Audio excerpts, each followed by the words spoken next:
तपाईहरुलाई म आज एउटा अति जान्नै पर्ने कुरो म सिकाइदिन्छु है। यो चाहिँ हाम्रा हजुरबाहरूले भन्नुहुन्थ्यो क्या, यो भान्सामा चाहिँ हामीले जति प्रयोग हुने चीजहरु चाहिँ नि तपाईलाई उल्टो नराख्नु अरे। उल्टो भनेको अब हामी माझिसक्छौं नि, माझिसकेर यसरी घोप्ट्याएर राख्छौं नि, यो घोप्ट्याएर राख्छौं। यसरी यी तीनवटा चीज कहिल्यै पनि घोप्ट्याएर नराख्नु अरे। तपाईलाई एक नम्बरमा छ यो कराई। कराई कहिल्यै पनि माझेर यसरी घोप्ट्याएर नराख्नु अरे। यो चाहिँ बुढाबुढीले नि भनेको वास्तुशास्त्र अनुसार नि हुन्छ अरे हैन।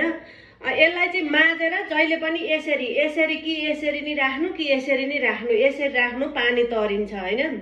हाम्रो चाहिँ बानी लगेर यसरी घोप्ट्याउने हुन्छ, यो होइन अरे। तपाईलाई अर्को छ यो कुकर।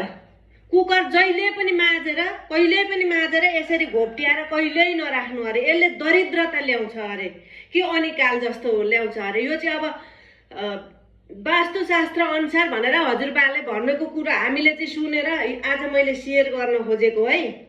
यसरी यो पनि कहिल्यै पनि माझेर यसरी नघोप्ट्याउनु अरे। हजुरहरुले यो सुन्नु भएको थियो कि थिएन हैन? सुन्नु भएको थियो भने ठीक छ, सुन्नु भएको थिएन भने म आज भन्दै छु। अनि तपाईलाई अर्को छ यो तावा छ नि, तावा पनि यो त अहिले मैले माझेको छैन र अस्तिदेखि राखिरहेको थिएँ। म भनौँला भन्दै थिएँ क्या, यो भन्न समय आएको थिएन आज भन्ने। यो तावालाई कहिले पनि अब रोटी हालिन्छ हरेक कुरो प्रयोग गरेर माझेर कहिले पनि यसरी यसरी घोप्ट्याएर कहिल्यै नराख्नु अरे। यसले चाहिँ वास्तु दोष लाग्छ अरे भनेर चाहिँ हामीलाई हाम्रो हजुरबाहरूले एउटा रूढिवादी भन्नुहुन्थ्यो। अनि त्यो म कहिले पनि प्राय यो कुकर कराई र तावा कहिले पनि उल्टो राख्दिनँ, घोप्ट्याएर म कहिले पनि राख्दिनँ हैन। हुन त अब तेरो के चाहिँ नाप्यो त भन्नु हुँदो हो कि एउटा हाम्रो परम्परागत कुराहरूलाई पनि मान्नुपर्छ नि त हैन। त्यही भएर मैले हजुरहरु सामु यो सिकाएँ। गल्ती भए क्षमा पाऊ है। हामी मकै भुट्छौं नि, मकै भुट्ने हाँडी त सबैलाई थाहा छ। अर्को पनि एउटा छुटेछ, 3टा मात्रै भने अघि मैले 4वटा। त्यो हाँडीमा जहिले पनि हामीले मकै भुटेर चाहिँ यसरी मकै भुटिसक्छौं, खन्याउँछौं, खनियाएर लगेर घोप्ट्याउँछौं नि।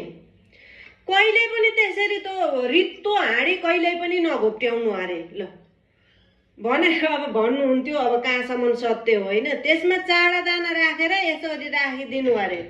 यदि घोप्ट्याउनै पर्छ अब ठाउँ अनुसार त्यस्तै नि पर्यो भने यता पछाडी भए पनि यति यति राखिदिनु अरे क्या। त यो चाहिँ एउटा वास्तुशास्त्रले भनेको भनेर मैले पनि सुनेको हुनाले हजुरहरु सामु यो भिडियो चाहिँ पस्केको है। फेरि त्यस्तो नराम्रो माइन्ड चाहिँ नगर्नु होला, यसले के भनी यो हावा भनेर नभन्नु होला हैन। एउटा सुनेको जानेको बुझेको कुरालाई अगाडि सारे।